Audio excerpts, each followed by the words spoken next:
Welcome to Vida Tennis, the podcast for those of us who eat, sleep, breathe tennis. Today, we welcome Aaron Rusnak, who has been coaching tennis for 27 years. He's currently a tennis professional at Northbrook Racquet Club and the director of performance training at 5-Star Tennis, which are both located just outside Chicago.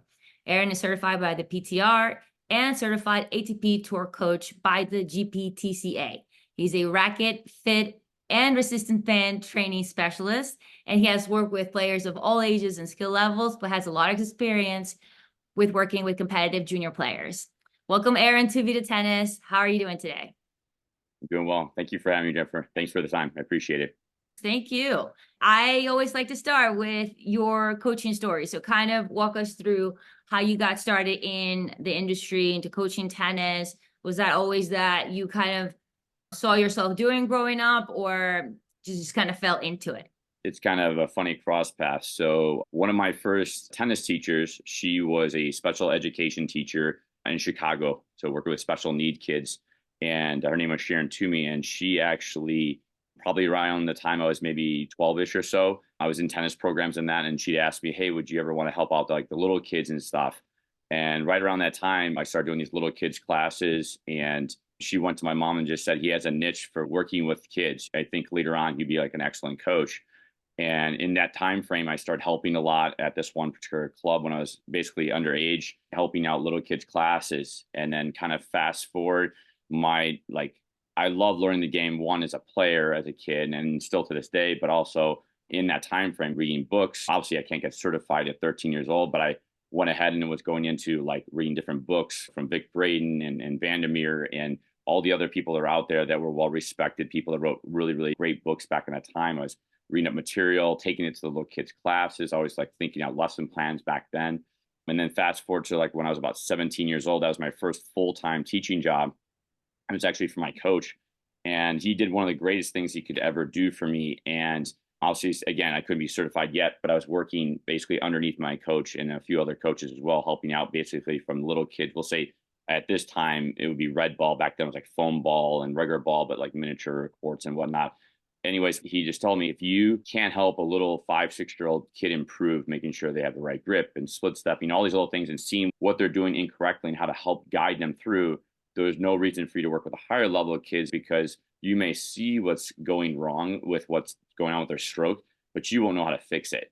So he's like, it would be me doing a disservice for you, because if this is something that you're really passionate about doing long term in that later on after your playing career, this is something I think I want to set you up in the correct way, not in a backwards way. I was really grateful for that. It was Chris Cabanban, amazingly like a second dad to me as far as really guiding me through my playing career, but also on the coaching side. He was really my one true mentor later on through my playing side, but also the coaching side as well, to really kind of look at things through a different lens than all the books I'm always reading and stuff like that. And he saw the creativity in me, and same thing with the first tennis teacher I had, Sharon. She saw something in me and really kind of gravitated to really kind of helping me more than just helping my tennis game, but making me look outside of not just the strokes, but understanding the strategy and the tactical aspects at a very young age, not just for myself to apply my own playing game, but how would I teach other players that at different levels as they become more, equipped with a more, we'll say, larger toolbox of things to be able to do. So that's kind of really kind of how it fast forward. And then from there, it was playing, and then kind of to help pay for my traveling, I was teaching a lot. So it's kind of like I was loving what I was doing as a coach, but that money was funding me playing on the USA Pro circuit. So it was kind of like a give and take that way. But the great thing is even when I was playing futures and stuff, because that's mainly what I played, my thing was I'm always a student of the game. So that turned into then me learning from other coaches, because particularly when I was playing, there was a lot of coaches who were traveling from other countries with like 4 or 5 players. And I'd ask those coaches a lot of questions and watch their players' matches and ask, like, what's the player working on? Like, why are they doing it? So it just kind of really manifested from when I was a very young age, and then kind of all the way through. And that kind of carried on, not just in tennis, but even when I was in high school. I learned at a very young age the power of listening. It's kind of one of those things where it's very easy for us to half-heartedly listen to the person because we want to speak what we know. But I learned at a young age, like, you get more out of it when you just kind of more or less stay quiet and really have empathy toward the person and understand, like, word for word, like what they're going through, whether it's a positive thing or a negative thing or a struggle. When you understand that and you understand kind of how they are taking information or how they feel, it's easier to help them. So that kind of helped me also in my tennis portion, as I was teaching when I was full-time doing it when I was 17, was starting to learn then, like, if I was working with you, listening to you so I understood how you were learning the game, what things you felt positive about your game, what maybe insecurities you have in your game, what are your struggles. A lot of kids, they'll come on the court and maybe something terrible happened at school. And sometimes it's taking that moment to hear them and let them kind of vent what's going on helps them kind of refocus their energy into what you want to do that day. And then I'll see tennis wise, okay, what is my player having trouble with? Because as you know, everyone learns differently. What is the best method at that moment to coach more, coach less, so use something visual, use something that's creating a feeling effect. So it's just understanding how they learn and taking in that. And that's something I learned again at a young age. And that just kind of spawned in my passion that I really just love seeing other people excel. And even now as a coach, I love helping other coaches because like me, seeing them excel and seeing their potential makes me feel good that I'm just kind of like a guide. I'm kind of like one of my coaches that I love his little thing, like throwing breadcrumbs out to the other coach to kind of like make them understand they have more inside of them than they thought, and they become a better coach and they help more players and even other coaches in a lot of ways than I could have all by myself. That's incredible that you started teaching that young. I mean, I started playing tennis when I was, I think, 11. So Yeah. at 13, you're already teaching. My goodness, that's crazy. I Yeah. can't even imagine that. And I love that because when you're young, to just have the courage and just being outgoing enough to like go out and teach tennis, I think it takes a lot. It takes a lot of being comfortable on a court and being able to also learn from the coaches that's kind of guiding you through it. And I like what you said about asking questions. I always joke around that that's why I like to do this type of podcast better, where I'm interviewing someone, because I'd rather be the one asking questions than answering them. So Right. Yeah. so what has been your favorite thing about coaching tennis throughout this 27-year career? I have two kind of things tied together. I have to say, in all my years of doing this, I think sometimes we as coaches may not always understand how great of an impact we can make in people's lives. And for me, one thing I love is I have students that I worked with 27 years ago still reach out to me today to tell me about their life and their kids. And now these players I had, they're now an adult and they're moved on in their life. And that to me means more than any money could be given to me, because that means I actually impacted their life, that they looked at me more than just a tennis coach. That was one of the things that I think is one of the most things I'm most grateful for, that ability to know that the time I spent with that person, whether it was 2 years, 5 years, 1 year, whatever, whenever I got them, that I was impactful enough in their life that they thought of me more than just a tennis coach. Yeah. I have one student I think was for me, one of my personal like greatest accomplishments, not because he played Division I tennis, but it was not because of his level of play. But in a shorter version of the story, basically, they were from Russia, and the mom was a single mom. He had no dad, and mom's working 2, 3 jobs. He was working with another coach at the time at the facility I was working at, and he was from the country Georgia, and they just fought all the time. And it was just a lot of turmoil. He was in my program. I had to like kick him out of class all the time for smashing rackets. I was very diligent about like, when you step on the court, tennis is supposed to be a gentleman's sport, and I want to have them have good character, good effort, good attitude, etc. And he just wasn't following those things. And one summer, him and the coach split up, and he knew that I cared about him, but it was just one of those things where I just basically put my foot down throughout class. And one summer, he came up to me and he's like, "We really want you to coach me."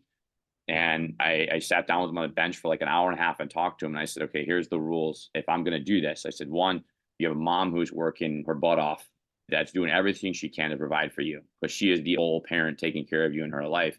If you keep acting like this, you're disrespecting her and all the hard work she's putting forth. If you're not giving your best effort and you're not living up to your true potential, you're now letting yourself down. And if I'm going to take you on as a coach with the behavior that you have on the court, that means that I'm okay with that behavior. And as you know, I'm not okay with that behavior. So if I'm going to coach you, you're going to help your mom around the house. You are going to do better in school. Your behavior on the court, if you break one racket, if I hear you hear one obscenity, we're done. I'm not working with you."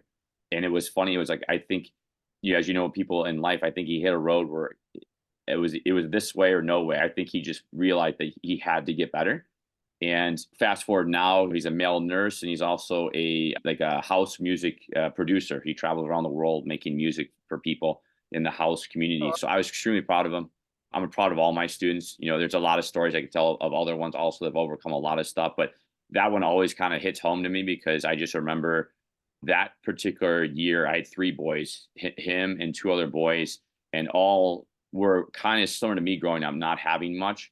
And just, I really gave everything to all three of the boys. And I was really grateful that year because two of them got full rides and the other one got like 87% full ride, all the Division I schools.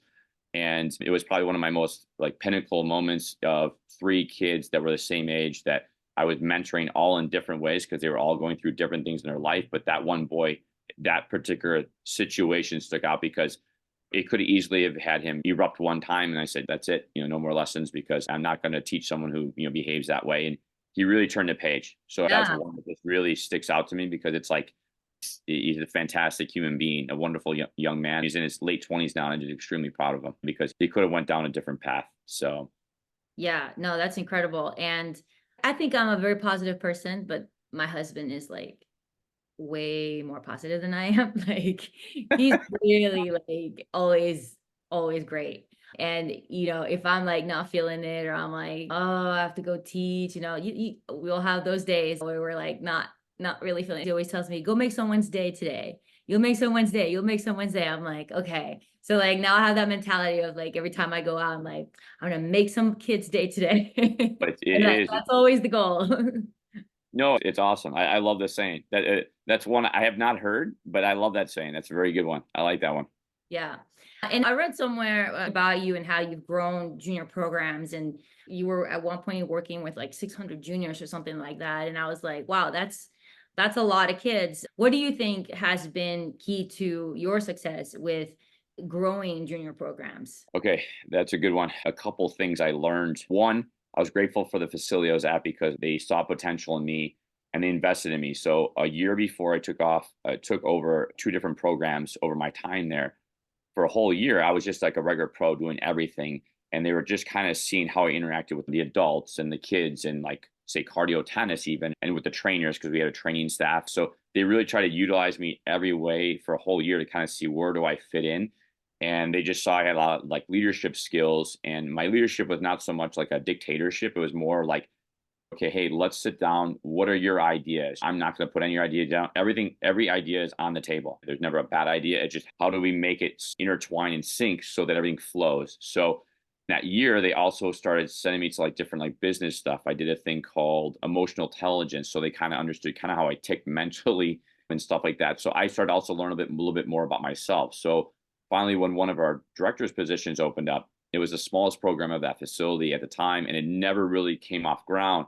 And the lady who had been doing it, she's a really wonderful lady in that she was the one who originally recommended it to my ownership for me to take over. And I was always helping her in those classes and that. And she was like, if you were doing this class, what would you do differently? And what were some of your ideas? And she started letting me kind of implement this stuff in the class. And she saw immediately how the class's engagement of what we were doing was getting better and in energy. If you have the energy and the intensity's up and the kids are learning, it's a fun environment. It's fun. And yet they're also being challenged. So it's just a win-win. But the one thing I did was I listened to the kids. I talked to the parents and I also talked to the other pros in the program.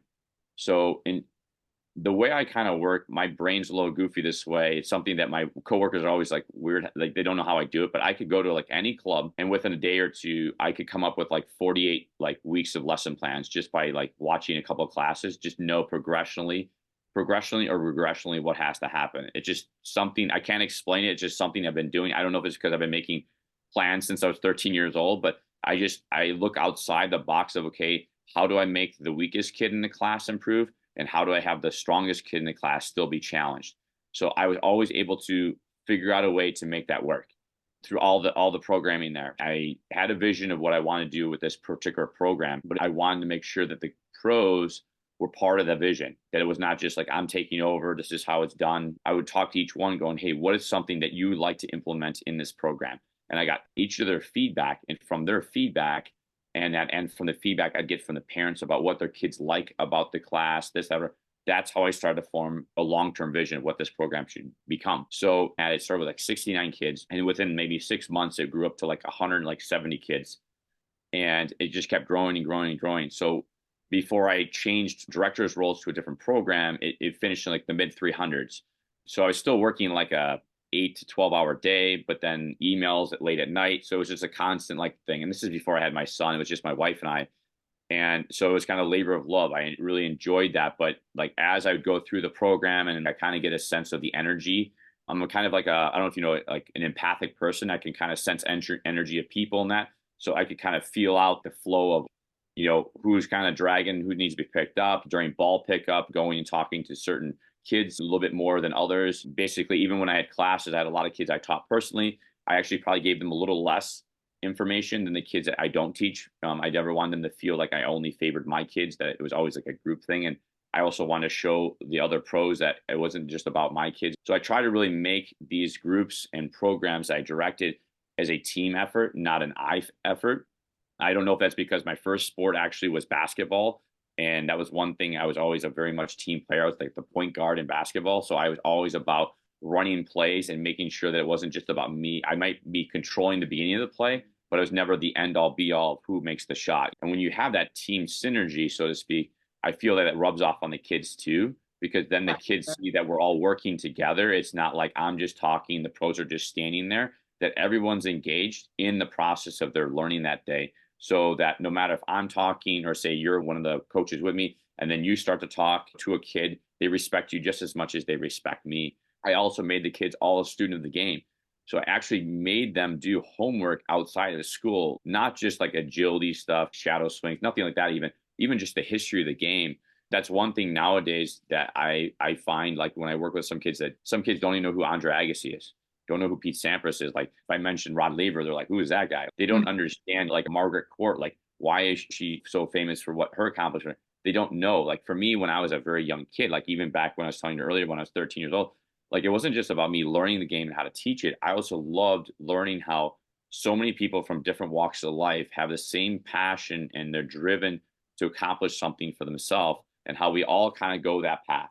Like I used to tell my staff, like me as a director, it's like I'm not competing against my other directors in my program. I'm not even competing against the other directors of other clubs. I'm competing against myself to be the best director I can be for my staff and for the kids. And I grew up to it was like close to almost 700 kids, basically kids who played like local and regional tournaments and played at level high school and went on to play typically like Division 2, Division 3 schools. So in that program, part of my thing is, as a player, I was also kind of in singles, I was a serve and volleyer. In doubles, I was a double specialist. So I took my double specialty and turned a lot of classes into doubles classes, because I had a lot of kids who were really a fish out of water in doubles. So there was really, where I lived, there was really no one specializing in a lot of doubles related stuff, from not just doubles drills, but like analyzing doubles matches, analytics of doubles matches. So I would bring like a whole forefront of all these things to the kids and create a learning environment that was not just on court, but off court for them as well. So for me, that's how I became kind of known where I live, is because I was doing stuff not just on court, but off the court. So I'd go see high school matches. I'd go to tournaments. I would call the high school coaches, ask how their practices are going.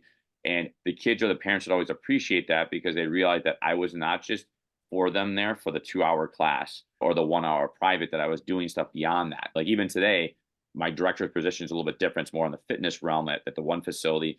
But if I'm working with you one-on-one, my time is not just that 1 hour with you. If you, like a lot of times I'll have the parents send me a Swing Vision or a private YouTube channel of them playing a match, and I will watch the match and I'll take notes and kind of go over it. And I'll make sure the kid watches the match too, so they understand what I'm talking about. And I can even go back to certain situations in the match that they did things really, really well, or things that they didn't. So there's a lot of times I'll work all day and I'll come home, and instead of probably sleeping like I should, I'm up on a laptop or on a phone watching video, or breaking into 2 parts of watching if it's a long match, and just trying to kind of understand my player better, so I have good talking points going into the class. So that's kind of what I did over the years. And for me personally, my biggest thing is I've always been a team player. So when I was a director, that whole time at that facility, as my program was getting really, really large, and like I said, it became the largest one of we had at the time, we had about 1,300 junior members, not including adults, but there was 1,300 juniors.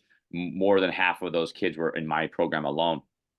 I wanted to make sure that every single individual that was helping my programs always felt they were part of the success. So like even when I had opportunities to do talkings in front of my other peers, I always included people's, either it was a drill or a vision of something that they wanted to help with me long term. I always included them so they understand that they are very much a part of this just as much as me. I get a lot of gratitude helping others. So even though I have a title, I pretend like I'm not a title. I'm just kind of like the point guard in basketball again. And it's like, okay, what play do we want to run? And then from that, I create my own vision, but I add in their ideas so that everyone understands. Because, like, for example, if you and I are working together and you said, hey, Aaron, I really like to do this drill because I love this drill that you're doing, but I think this would complement it well. I would say, okay, next week, Jennifer, we're going to put this in next week into the program. And next week, sure enough, we go from the drill I did the week before, we add yours in. Now it's now the next part of the progression of the drill, or the certain, maybe we'll say method of the week or theme of the week that covers it, and then just carries on over. So what I loved about that was when the pros knew that as the program grew, I always have tons of ideas, but I think that they became more and more comfortable to keep coming to me, because then I think they understood I respected them and I respected their knowledge that they bring to the table. And I think that also causes a much more tighter fit of a team, because they understand that it's not an I really am trying to make it a team atmosphere for everybody, so that like that success is all. Because anytime when I used to do like some symposium speeches in front of like high school coaches and lower level college coaches and that of these different symposiums, I used to speak in front. And whenever I talk about the programs, I always say, because of these pros, they've also helped enhance the program. So I never took even though it was my program, I never took it as it was my program. It was an atmosphere that was a combined effort. I might be the driving force, that I have the title and it's my responsibility to do the emails and the phone calls and the lesson plans. But I always made sure that those that helped me along the way felt that they were 100% involved in that process. That they were not just there feeding balls or just walking around the court saying a few things. And then when there's something they saw, there'd be times where if someone saw something on their court, I would call everyone in and let that person explain what they're seeing, because you never know, that might be something that's going on in another court. So I want to make sure everyone was invested in that and understand that I'm invested in them too. Yeah, I think you're right. We are, as director, we're more of a guide to people, right? To both the players and the coaches. And I like that you said that it's really important that every coach gets equal amount of respect in the program. And that's something that I'm very big on and that I like to see more of, because I experienced the opposite when I was a younger coach, where it was like whatever the head pro set went, and I was just kind of there to feed balls. And it doesn't make you feel great, because you know that you have so much to offer and to bring to the table, and you don't feel like you're valued at all if your input is not taken into consideration at all, or if you don't have a say in anything, or you don't even get to explain a drill. Like, some coaches don't let their staff explain a drill. And I think that that's something very important to kind of keep in mind of when you are kind of the leader or the director or whatever you want to call it, is to remember the other pros, and that you also have to help them get better, not just the players. You're also kind of working with your staff, and it's important to provide them opportunities to shine and to work on themselves a little bit. Right? No, totally. I think that's the one thing that I enjoyed the most when I was at that facility. I was there for 12 years. Just the team atmosphere that's not just in my program, but we as a whole, as a club, overall, there was about 40 pros on staff, and like 26 of them were full-time staff pros of doing 40 plus hours a week. And to have, as you know, a lot of minds, we'll say maybe a lot of egos, but understand that if we work together, it can be a beautiful thing for not just us as a working environment, but for the people that are in front of us, whether it's a class or a private setting. And yeah, I totally agree. That was something I experienced at one facility. I might have been like 19 or 20 years old at the time.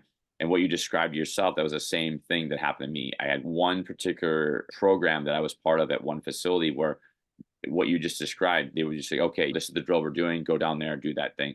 And before that, I was at another facility where I was able to speak and do things. So then I was like, okay, now my voice doesn't count now. Like, I felt like I was just completely disconnected. So now you go to a class, and then like for me, I try to think positive. Like, okay, well, this might have been, I don't want to say the word taken away, but now I don't allow to be myself. So I'm like, how do I find other ways within that environment? Can I still express my creativity of me, what makes me unique, to help the program? So I would literally have to, every time there was a non-feeding situation, ball pickup, talking to the kids during match play, walking around, getting to know the kids better, understand what they're trying to do, where maybe sometimes the head coach would just watch and not say much.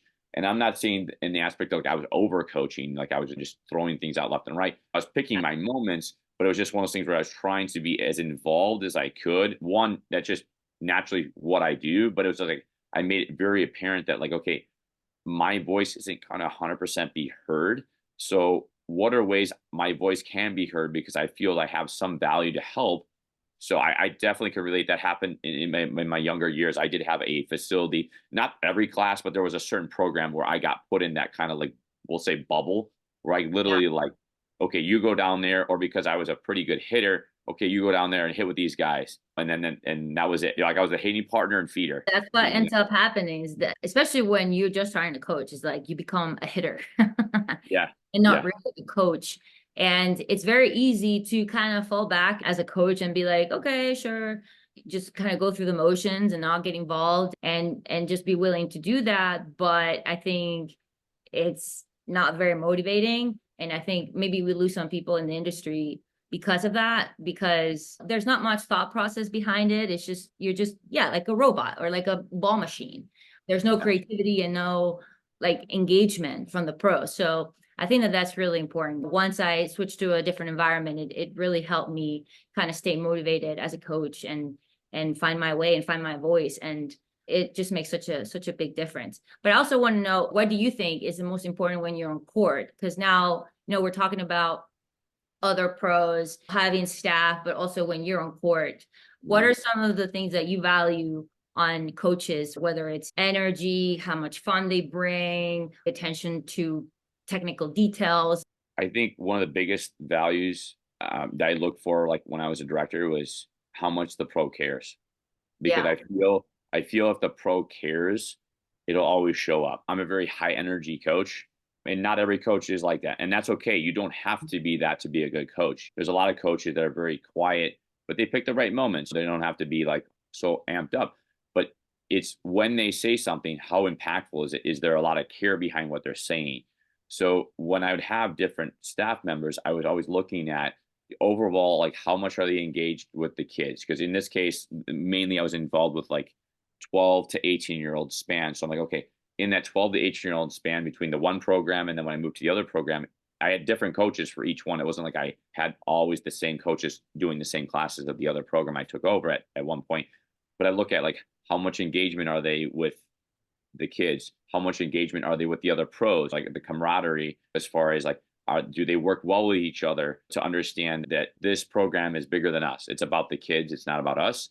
And understand that even though I'm a director, it's not about me. It's about the kids and making sure that they're getting the support. And in me as the director, I'm supporting you as the coaches to understand you are valued too. yeah, So I hope that in that return that I see that passion, that care. I've had many coaches over the years who are very excellent technicians, but they're so obsessed about that they don't understand the person that's in front of them, or they understand all the nuances of making a really good swing, which is fantastic and super super impactful and helpful. But I felt like sometimes I've had times where I've had to have certain conversations in terms of going, hey, did you ever ask about so and so how they were that day? Because I could just see them across the net, see their body language, see their energy down, and you're throwing like a bunch of different technical things at them, which is all correct. It's not incorrect, but not taking to understand that maybe their mind isn't there to absorb all of what you're giving them. It's almost like the teacup is over full right now. And how do we pour some of it out and give them something to get excited about? So it's like I'd say like you have to look at like, okay, I love that you love the technical aspect. It's a must, obviously, it's a foundational part of our game. But if it's like if you don't understand the person, kind of like I was saying earlier, if you don't understand how they learn or what they're going through, how can you help relate the right message at the right time to them? So like I'll look at coaches and understand, and I didn't have like directors reviews where I'd pull in like coaches and review them. That's something our ownership did. But I would have my own time with the directors where we would go get something to eat and they would talk whatever. And the nice thing was is I created an environment that was a non-threatening environment, that they understood that they could kind of voice however they feel, and I would not take offense of it. And that they understand that it was like a safe place, that I was not going to go tell ownership that I was between me and them. I wasn't going to go, hey, so and so said this, they don't like this. No, like whatever they felt that they could come to me and talk about it and know that that's as far as it goes. And I would always listen to them, and then I would always then give them in return. I got respect knowing that I could give them my honest feedback about certain things I felt like they could be doing better. Maybe they care, but maybe I had one individual who, when he was engaged, was amazing, great energy. The kids loved the individual, but there was times in a 2.5 hour class where all of a sudden he starts checking out and he's checking his phone, and I would be like, that when I go in, he's like, well, I had to check this. I'm like, it was for like, it would always be like, oh, I got to check to see if my lesson's coming in the next hour after the class. And our system there was whether the person showed up or not, they had like contracts where they were going to be billed for that time no matter what.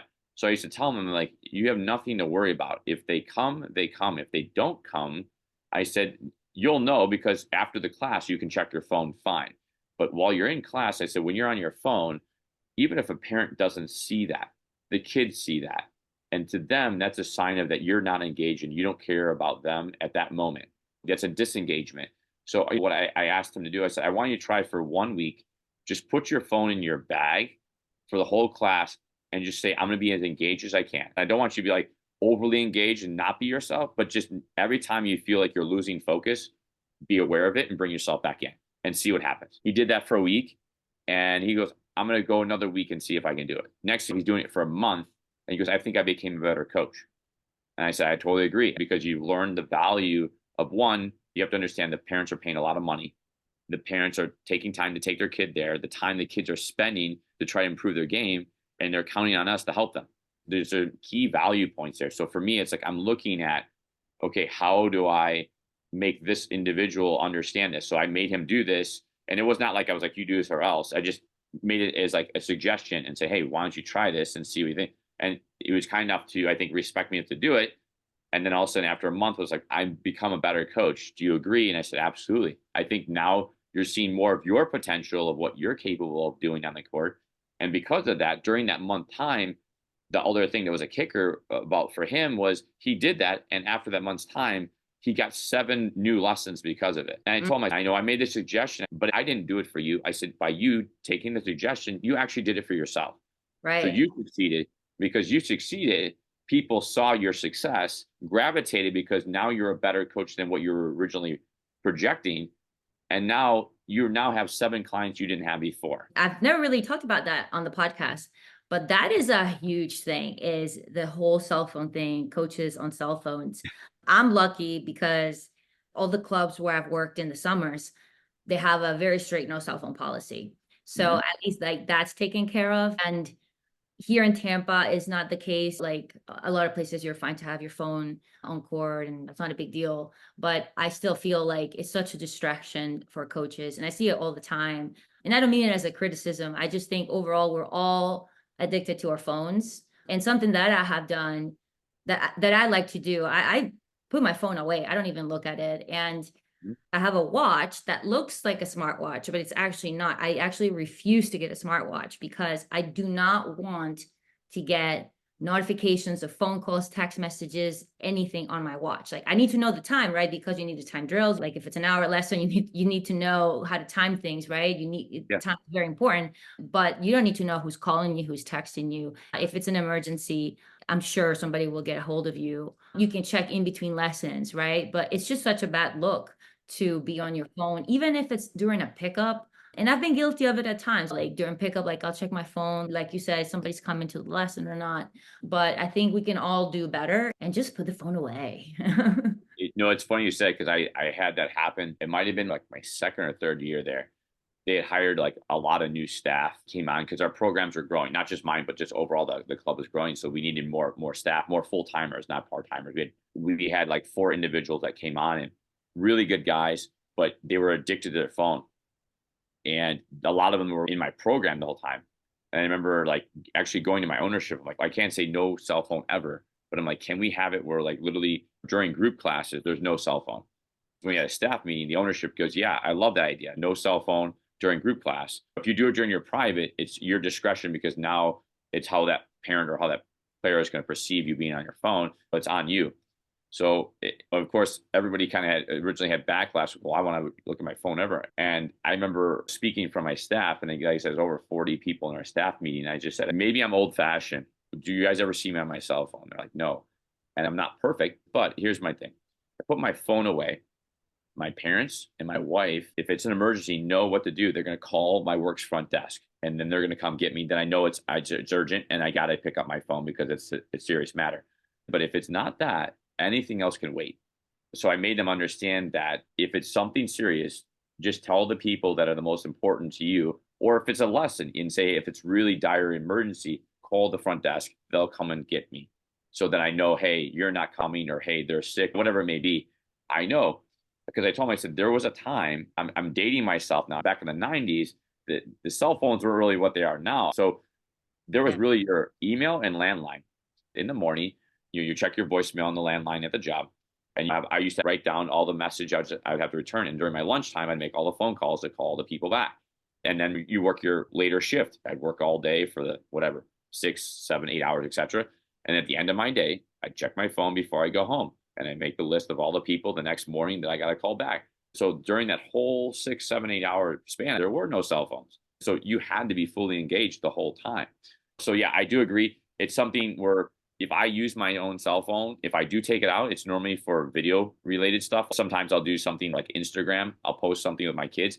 It's always at the end of the lesson when the lesson's done. I'm never doing it like during. I want to make sure that their time is like working on what they need to do. So when I make Instagram stuff or stuff I put on LinkedIn, it's always after a lesson. So if I shoot a video of some kid doing something, it's normally after the lesson time's passed. And I say, hey, do you want to stay for a few minutes and shoot a video? And they're like, oh yeah, I'll do that. I never want to do it in the middle of our lesson because that takes away from like actually the learning part. I'm not here to get views. It's more like I don't mind sharing stuff that I like to do with my kids.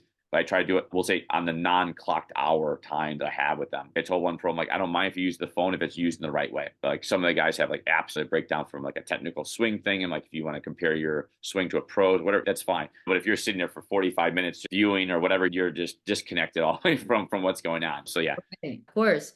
Now, what about yourself as a coach? Is there anything that you can share about something that you've had to work on as a coach throughout your career? You've had all these different certifications. I think you might be the third or fourth coach that we've had that's GPTCA. I'm not too familiar with that organization or how the accreditation works with them. I'm always looking at ways to learn. One of my coworkers, she actually lives in Florida now. She always called me the trendsetter. I was always picking up something before it became a thing. And I just kind of gravitated towards stuff that was different. So like real quick on certification wise, I always gravitate towards stuff that's just not the norm. Like even PTR, like say at the symposium that we were at, like I would not gravitate towards the normal stuff. I'd go to the stuff that was not the normal things that would be offered every year, anywhere where you'd go. I want to hear something that I wouldn't have normally heard. Or maybe like at the PTR, there are certain people that I listened to that I purposely picked because of certain things, how they speak, how they perform. I was like learning a lot of different things when I was there. So like for the GPTCA, I chose that. Actually, the person who told me about this actually was, his name's J.Y. Abone. He used to be Radio Pelka's coach for 5 years. And I was like, oh, this is really good. It's not very big here. It's very big in Europe. And it's basically Tony Nadal, Rainer Schutler, like a lot of the top ex-pros are like kind of like the head committee and presidents of the place. And it's basically creating an environment to develop coaches that would want to teach at the most elite level. You apply, and if you don't get accepted, then you have to do coursework. Well, I got accepted through the first part. So that's like what they call like level C. Some people have to go to like a coursework for a week long to get to level C. And then level B, which is where I'm at now, basically I did like 500 hours of continuing education through them. So it was like 3 months of studying from like video analysis, analytics, like all this stuff. And then from there, you take a test, you pass it, then you get to level B. To get anything higher, like JY, he's a level A. So to get an A, you basically have to work with someone who's like, say, top 100 in the world for at least a minimum 2 years. So that's going to be a while before I can get that type of opportunity, or something I'd love to do, but an opportunity. But to go into like those different certifications, even that I have myself on that aspect, is like the resistant band training. I've always been a fan of loop band training as a player. But then when I hurt my back really bad, there was a time where I couldn't teach tennis. I could only coach it from a visual and eye standpoint. I couldn't hit in. I couldn't even feed balls. I really destroyed the lower back. So during that time, I was like, there's got to be things that I could learn. So I went back, and there's this gentleman from Wisconsin. He's like world renowned for band training, and he has his own courses and that. And I reached out to him and I said, I physically can't do these things right now, but what can I do? and he sent me stuff of how I could learn how to give people proper verbal cues and doing stuff. So I just tried to give myself an opportunity to learn something during a difficult time. And that became that. And then the same thing came with Racket Fit, actually. That was with Mark Kovacs and Jeff Saltonstein. It was right when it first came out. I was like in 2018. They had reached out to me saying, hey, we're doing this new course called Racket Fit to be able to do physical testing to show on the serve. It was particularly at the time guided towards a serve, that understanding like certain body parts can affect how the service motion properly aligns of doing the right mechanics of the swing. So that became something I learned. And then again, that was during the time I had hurt my back. So I was just throwing myself into things that I found that were interesting. I did stuff with like nutrition with my wife. I did all these different things. I always say the hardest critic of me is me. Like even when I have like reviews from like ownership or whatever, and that you always give me great reviews, but I always looked at myself a lens of certain things I could always do better. One of my goals, it was funny how like when you said what your husband says, one of my goals that I made for myself at a very young age as a coach, I want any pro or any parent to never be able to tell if this lesson is my first lesson or my last lesson of the day. That was always my goal. So whether I have a lesson at 10 a.m. or 10 at night, my staff that I work with or a parent watching or the parent of that child can never tell that it was my last lesson or my first lesson of the day. So that was something I've diligently worked my whole entire like 27 years is, and that's one thing like when I worked at that job for 12 years, that's one thing the staff members couldn't believe. Over all the injuries I've had, I've basically kind of like, as you know, you kind of get put in these environments where you start to have to train your mind in a way to kind of overcome things.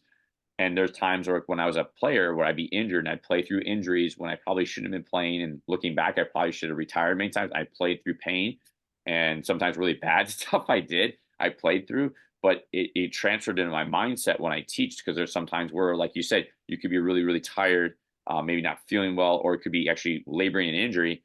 And I will, unfortunately, at times push through that. Last year, I taught with 2 broken feet for like 6 months, but I didn't know it. I thought I just tweaked some. So I had 2 broken bones in both my feet and did some nerve damage to my right foot from doing it. But yeah, so I have a pretty high pain tolerance, but it's just one of those things where I literally would put myself in that mindset where like, all I'm going to do is just focus on what you need. So no matter how I feel, I kind of put my emotion like it's non-existent and should put it on, everything's on you. That's kind of how I've been. So that's something I've had to work at. That's not been something like it happened right away. It's something like I think through me being as a player and then obviously eventually turning into a full-time coach and teacher, that just kind of became the norm of how I function. I love talking in front of a lot of people, like doing presentations, like that stuff doesn't bother me. I think the thing I've thirsted for all these years, and just like the podcast that you have yourself, is I love knowledge and learning as much as I can. So I think for me, all these years, it's just a continual education, whether it's through a podcast, I don't have time, unfortunately, to read books just because I work so much as I do. It's like normally in my car ride, because both my jobs are about an hour away in each direction from where I live. So it's podcasts for me as opposed to reading, because I can't obviously read and drive. It's obviously not safe. Yeah. That really what helps. podcast do you listen to? A lot, whether it's Dan Keaton, or if it's Emma Doyle, if it's Tennis Files, Functional Tennis. I started listening to your stuff. Jack Brody, I think who else? Baseline Tennis, Tennis IQ. Jay Wise has a podcast. Mark Kovacs has a podcast. Cracked Rackets. Yeah, I kind of like all the tennis podcasts. yeah, I kind of like have a mixture, and then obviously there's some like health ones too that I listen to and stuff, and also mindfulness and stuff. Yeah, partially from my wife's background, so I really kind of try to like immerse myself as much as I can around it. It's my love outside of my family. So, but yeah, no, as far as I think working on myself, I think in my younger years, kind of what we spoke about earlier, I think when you don't have chances to speak, I think it's hard to kind of voice what you know or what you think you know or what you might see. I think that was something challenging when I was in my younger years of coaching, was getting my voice to be heard and not feel like I have to like push it on someone, trying to have it be more organic and natural. I think my worst thing that I still to this day that I'm still bad at is saying no, because I'll have some kid or some parent come up to me and like, I really need you to help my kid. Instead of me being done at the 11th or 12th hour, all of a sudden I knock on 13th hour teaching someone else. It's hard for me to say no. Yeah. And it's something my whole career, particularly from that one job I was a director at, and then going forward to now to this day, it's really hard because I want to help. But then there's also like, as I'm getting older, my body's starting to tell me things. So it's kind of one of those things where, Simon Gale, when I was at the PTR thing, we had we had a lunch, and one thing that he said that was really profound to me. I'm one of these people, when I talk to someone, like if I talk to you, I'll think about everything that you talk to me about and really reflect on it. And it was one of those things where when he said something to me, he's like, the people that are always going to know who worked the hardest, that know that you work the hardest, there's always going to be your family, because they're going to see you in the morning and see you at night. Right. Because I tell him, I go, like, all the injuries I had as a player or even as a coach, my son and my wife sees me in the morning. It's like evolution of man for me. Like, I can barely walk, and then I do all these things just so I can function. But then when the kid or the adult in front of me sees me, they see me as this sort of high energy, go, go, go person. But then they don't see how I am at the end of the day when I get out of my car, when all of a sudden now everything in my body is just completely hurting. And then I'm spending like 30 minutes of, like, I have an infrared sauna at my house, going to sauna, or That's or nice. I'm doing other things to try to recover from a nutritional standpoint. It's funny you're talking about things wearing. That's like, I don't have a smartwatch. I just have a thing that counts my steps, and I have a Whoop that tracks my sleep and everything else. So my biggest thing that this thing keeps telling me is I need more sleep. So it's like I've been really working on, really actually this year, trying to say, no, I'm not working the 13th, 14th hour of the day. I gotta come home and be dad and be husband. And also I gotta get sleep so I can recover and do the job I did the day before, try to, to duplicate it again from Right. a physical, mental standpoint. Okay, I only got two more questions for you, and then Sure. I'll let you go. But I wanted to just quickly ask you, you've been in the industry for a long time. Throughout your years of being in, are there any pain points, any constant things that you've run into that you just like to see change? All right. That's a very good question. I could go down the rabbit hole on this one here. I think, yeah, I mean, I mentioned this to a few people when I was at the symposium. Been doing this for 27 years. I had no one really mentor me other than my coach at 17 years old. And then my first coach, my first teacher, Sharon, mentoring me at 13 years old. So everything that I did, I was a trial and error. Even as a player, try this, I failed, pick myself up, I learned from it, move forward. So there Yeah. was no one saying, hey, don't go that way because you're going to spend too much time doing this, go that way. Now I see, say the organizations now starting to have some mentorship stuff. I wish that was around. I would have taken full advantage of it. Maybe certain things that I'm doing now, I might have been doing a little bit different. But here I am 27 years later, and I'm literally now just starting to have certain people reach out and want to mentor me that have been doing this longer than myself, and understand that I really am grateful for their time. For me, the last 10, 15 years, I've been mentoring younger pros. Like, even at my one facility at Five Star, I'm mentoring 3 pros. One in particular, the most, who came through the PTR through Ferris State. I love doing that stuff, but I never had that. When I was growing up, the very, very good coaches, if you wanted their time, you had to pay for their time just to talk to them.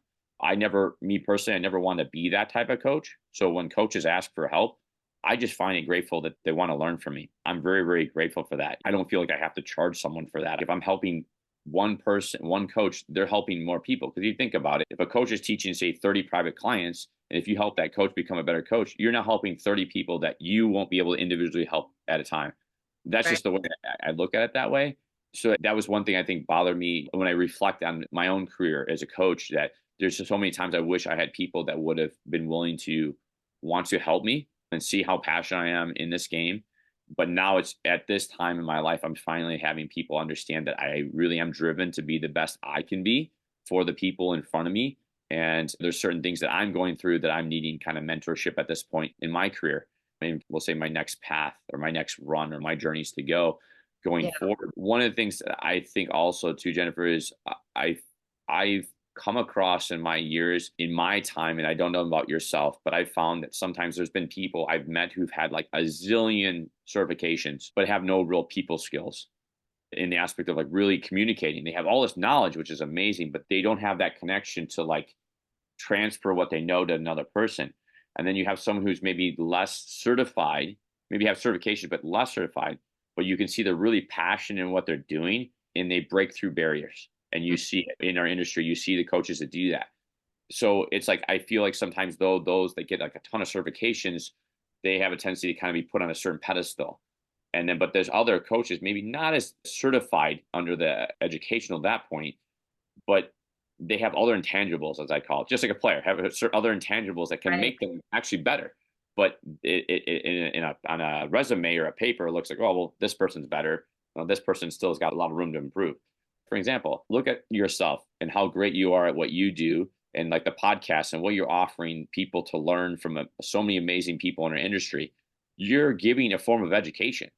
So it's like, you think of like myself, I made an example earlier. I'm in the car, I'm listening to someone like yourself. I'm learning from you and the people that you have on your podcast. So that's a form of education. It's not on a piece of paper that's saying I'm certified in this, but I'm taking time to learn to help others because I'm learning more information and taking it in. How do I learn to, pass it forward? So it's like, these are like, I call those intangibles that I think that sometimes we'll just say as our industry sometimes overlooks that. And not just because you have the highest credentials doesn't mean always that there's other people that can't do it as well or better. You have to give those people a chance to understand that they can be successful too. It breaks my heart to say this. I'm watching less and less younger people want to teach our game, whether they're a younger person, whether it's a woman or a person of color. I feel it's diminishing. And from the stats I've been seeing, it seems it's an issue. And that bothers me because at the end of the day, all I want to do for me as personally as a coach, I don't want to be remembered by who I developed. Whoever I developed, in all honesty, I was just a guide. They did it, not me. It's like, yeah, I worked with so-and-so. Yeah, I worked with Jennifer. Yeah, I helped you. But you're the one that had to hit the ball. You're the one who had to make the decision. It's your success. I was just part of the journey or the tool used in that time. I want to feel like I'm helping tennis succeed. Because when I'm not on this earth anymore, I want to feel like I played like a small part with whoever I'm willing to be able to be grateful across the net, or like yourself talking to, and hope that I help them make an impact in our game so our game thrives. If we don't take care of these types of situations, it breaks my heart. I get emotionally, not trying to choke up, but it's like emotionally bothers me because it's like I love this game, like unconditionally, how great it is and how many life lessons this game teaches, and how we could have so many wonderful people learn how to teach this game and feel sense of worth in their life and that they're making a difference in other people's lives. But we're not doing that in a way that I feel is everything about, well, I don't want to say this in the wrong way, but I feel like it's just kind of like, I'm just going to say it. It's like a good old boys club. Like, this is how these people do, and this is the way they go. And if you're not in this type of clique, well, you're just okay. It's like, there's so many people I've come across, and you might have come across as they're, to this day, like for example, there's a woman that I have at my facility who does the little kid stuff. She is absolutely gifted and amazing.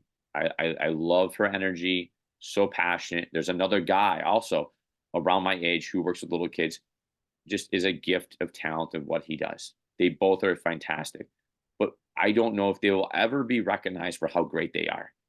You know what I mean? Like, as you know, like where you work, Yeah. Truth be truth, where you work, who cares and who doesn't care, who's doing it for the hours and who's doing it because they really love what they're doing.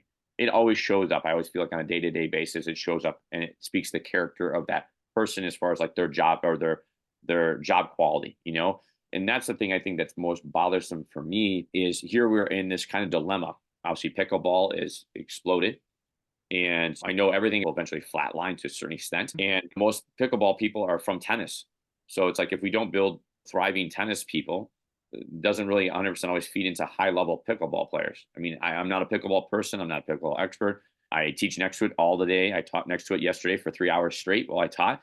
But it's just one of those things where in our industry, I just feel that there has to be a way that we can all help each other and not have a threat of their ego being harmed in the aspect of like, if you said to me like, hey, Aaron, I think you should be doing this or what is that, I don't take it personal, that I take it that you actually care enough to say something. Like, I just see a lot of stuff where sometimes people don't want to say anything in our industry, but it could be impactful in a positive way. Maybe because when I was a player, I failed a lot. I was a certain volleyer. I got passed a lot. I fought through a lot of injuries. But it's just like I got knocked down so much that I had to keep picking myself up. Some things happen in life and you don't know at that moment why. But now it's like I had so many kids get injured in their careers that I could relate and help them more than someone who never experienced those things. The physical, the emotional effects that it can have on someone and the pitfalls of confidence and how to get that player back out of that. I went through it myself. So if I can now, instead of looking as a frustration I did many, many long years ago, look at it as actually a blessing because now that made me a better coach today And that's a way for me to give back to my clients. And it's also a way for me to give back to other staff members like this individual I'm helping out, because there's certain things that certain players he's going through right now. Currently, he has two boys that are hurt, and telling how I should talk to them, how to get them out of their funk. It's just, I feel like in order for this game to thrive, I feel like our higher ups have to take a larger, broader picture than just who's always getting certified and everything. It doesn't always mean that. There's so many people I feel like in our industry in different forms, whether it's a management position, little kids position, high performance position, high school position, kids just learning the game. There are amazing coaches out there that do amazing work in different forms of our stuff that will never be talked about, will never Yeah. be seen for how good they are. And it's just like, it breaks my heart. If we understand that, if we all do it and we bring, like, we have more women coaches, we have more, we'll say we have more people of color, of different ethnicities. Just say if we increase the even 10% participation of coaches, we're changing lives, because they're going to get through sometimes their own people more than we can, depending upon it, because that they might understand their ethical background. Like, I mean, we have to understand like that we all come from a different walk of life. And if we get more people that can relate with people, they will impact our industry more. It's like building a team. Mm-hmm. You have your skills, I have my skills, this person has their skills. But if we take all of our skills and we put them together, oh my God, it could be amazingly beneficial to a club, to an industry, whatever. And it could be so impactful. Now, do I have a magic wand and have all the answers? No, I'm not the big people. I don't see the numbers. I don't see all the things that I'm Right. just speaking freely of what I see on, we'll just say, on the front lines of what we do. I see this for 27 years.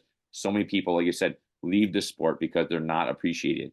They're only used as a hitting person. I've had so many people in my time who are amazing players, who could be amazing coaches, but nobody mentored them. What's the point of going through hardships if you can learn and help somebody that might be going through that? Yeah, Right? yeah. And then the recognition comes in hugely, because even I've been in the industry less than you. I've been in the industry for 15 years, but I see the same thing. It's like it's so clicky, and it's always like the same people, even at conferences, it's the same speakers, it's the same people like getting opportunities to like get some kind of recognition or their name mentioned on something or anything like that. And that's actually one of the reasons I created the podcast, is to amplify the voices of coaches that don't get the opportunity to be a speaker at a conference, or they're not part of a certain organization or things like that. So I think we're giving that a voice, because this same topic has come up a few times on the podcast. So No, in 27 years, one of the most bothering things for me is the clickiness. It's like, yeah, I always tease my wife. My wife was just blown away because she was not a tennis player. yeah, And she's like, she just couldn't believe like the environment. And it was hard even as a player, because I get along. I don't know if you follow, I'm like a Sagittarius, so I kind of get along with everybody. But it's like, I don't really have a clique. I don't have like my own like tribe. So if someone needs help, okay, I'll go help. Like, I don't go, I only talk to these people, or I only promote only these people. It's like, I want to hear from everybody, because I feel like everybody has something valuable. I think like what you're doing, which is wonderful with your podcast, is you're letting everybody who doesn't have a chance to voice their opinion voice what they may know, and may help someone else that listens to this podcast. And it's like, I feel like there's a lot of people that don't get a chance to speak. Like when I was, even when I was at the PTR symposium, there's many coaches that I had an opportunity to speak to while I was there. And I don't know them. I just went up and said, "Hey, how you doing? I'm Aaron Rusnak. Nice to meet you. You're here. Oh, where you're from?" And then you'd start talking. We talk about different subjects. And the wealth of people's knowledge, there's so many there that could have been speaking themselves, but we're not. yes. And And how many times was it the same speaker doing the like multiple presentations? That maybe comes off as criticism, but it's like we can get more speakers anyway. I don't yeah. No, know. no, I understand that. Yeah, I've asked to speak in that one time. Like I said, I love being in front of coaches. I feel like the thing with conferences, like when I used to do some symposiums, what I really loved was not even just the speaking part. It was after the speaking, interacting with all the coaches that had Yeah. questions or they wanted to give their feedback.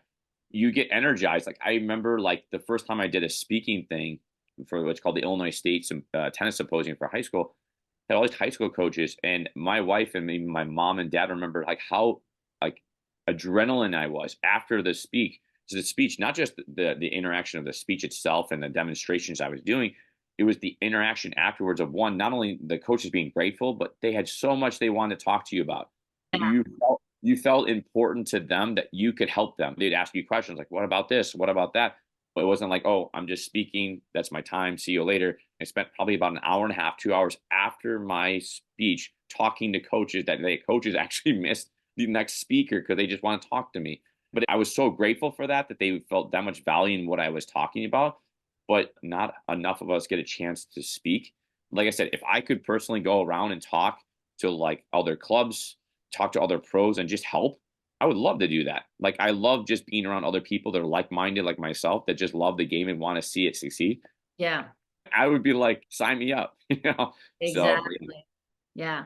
Well, Aaron, thank you so much for sharing. I can't take any more of your time. We've been on for a while, so yeah, I'll let you go. But I really appreciate your honesty and obviously all the things that you share with us, and I'm sure the audience will too. So really appreciate you. thank you for the opportunity in that. And for anyone listening, I appreciate you taking the time to listen to this podcast and that. And I wish you all the best in the podcast and continue doing what you're doing because I really passionate about this. And I know you're really passionate about what you're doing and what you're trying to do. And I know you're going to make a difference. So thank you again for your time. Thank you.